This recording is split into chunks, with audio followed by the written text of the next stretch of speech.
தமிழ் சினிமால 200 கோடி வசூல் சம்பவத்தை ஒரு சில ஆக்டர் தான் பண்ணிருக்காங்க. அது யார் யாருன்னு இந்த வீடியோல பார்க்க போறோம். நீங்க நம்ம சேனலுக்கு ஃபர்ஸ்ட் டைம் வந்தீங்கன்னா மறக்காம சப்ஸ்கிரைப் பண்ணிட்டு இந்த வீடியோக்கு ஒரு லைக் போட்டுருங்க. நடிகர் விஜய் சேதுபதிக்கு மகாராஜா 200 கோடிக்கு மேல வசூல் பண்ணிருக்கு. இந்த வீட்ல ஏதோ ஒண்ணு பெருசா நடந்திருக்கு. இந்த பையன் நம்ம அதை மறைக்கிறான் சார். நடிகர் சிவகார்த்திகேயன் அவர்களுக்கு அமரன் படம் 340 கோடிக்கு மேல வசூல் பண்ணிருக்கு.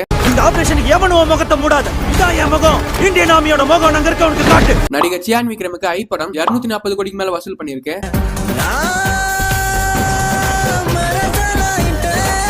நடிகர் அஜித் குமாருக்கு துணிவு விசுவாசம் 2 படங்கள் 200 கோடிக்கு மேல வசூல் பண்ணிருக்கு. மக்கள் பணத்தை கொள்ளையடிக்கிறீங்க, வெக்கமல்ல?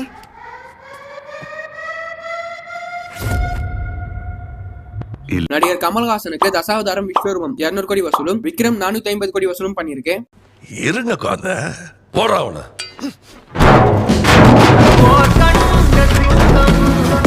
நடிகர் ரஜினிகாந்துக்கு வேட்டையன், வேட்டை, தர்பார், எந்திரன், கபாலி படங்கள்லாம் 200 கோடிக்கு மேல வசூலும், ஜெயிலர் 2.0 படங்கள்லாம் 650 கோடிக்கு மேல வசூலும் பண்ணிருக்கு.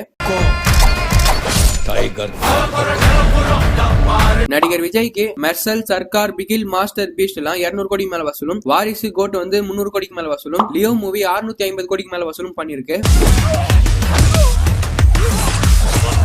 குடும்பத்து மேல என்ன கைது இருக்கிறீங்க?